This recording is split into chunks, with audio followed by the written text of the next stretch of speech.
2024-25 অর্থবছরের প্রথম 9 মাসে অর্থাৎ জুলাই থেকে মার্চ পর্যন্ত বাংলাদেশ সরকার বিদেশি ঋণের সুদ ও আসল বাবদ মোট 321 কোটি মার্কিন ডলার পরিশোধ করেছে।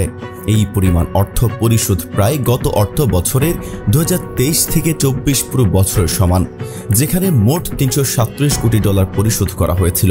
অর্থাৎ চলতি অর্থ বছরের মাত্র 3/4 সময়ে ঋণ পরিশোধের অঙ্ক প্রায় আগের বছরের মোট পরিশোধের সমান হয়ে গেছে।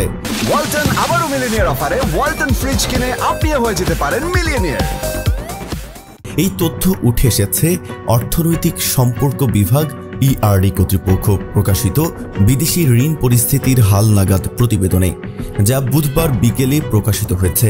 প্রতিবেদনে বলা হয়েছে, চলতি অর্থবছরের প্রথম 9 মাসে বাংলাদেশে বিদেশি ঋণ এসেছে প্রায় 448 কোটি ডলারের সমপরিমাণ। কিন্তু এই সময় ঋণের সুদ ও আসল পরিশোধে ব্যয় করতে হয়েছে ঋণ গ্রহণের প্রায় 2/3 অর্থ, যা দেশের বৈদেশিক মুদ্রার রিজার্ভের ওপর চাপ সৃষ্টি করছে।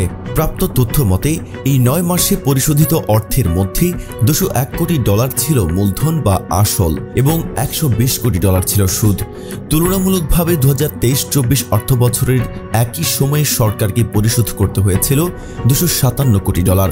সেই হিসেবে এক বছরের ব্যবধানে পরিশোধ বেড়েছে 64 কোটি ডলার, যা ঋণ পরিশোধের বোঝা ক্রমশই বাড়ছে এরই একটি ইঙ্গিত। অন্যদিকে একই সময়কালে জুলাই থেকে মার্চ পর্যন্ত বাংলাদেশ মাত্র 300 কোটি ডলারের সমপরিমাণ নতুন বিদেশি ঋণ প্রতিশ্রুতি পেয়েছে, যা আগের বছরের একই সময়ের তুলনায় উল্লেখযোগ্যভাবে কম। গত অর্থ বছরের প্রথম 9 মাসে প্রতিশ্রুতির পরিমাণ ছিল 724 কোটি ডলার, অর্থাৎ নতুন প্রতিশ্রুতি কমে এসেছে অর্ধেকেরও নিচে। এই সময় বিদেশি ঋণ সহায়তার মধ্যে সবচেয়ে বেশি অর্থ ছাড় করেছে এশীয় উন্নয়ন ব্যাংক ADB, যার পরিমাণ 122 কোটি ডলার। বিশ্ব ব্যাংক দিয়েছে 107 কোটি ডলার এবং জাপান সরকারের পক্ষ থেকে এসেছে 89 কোটি ডলার। এই পরিসংখ্যানগুলো থেকে স্পষ্ট যে বিদেশি ঋণ পরিশোধে সরকারের চাপ ক্রমশই বাড়ছে, অথচ নতুন ঋণ সহায়তার প্রভাব উল্টো হ্রাস পাচ্ছে।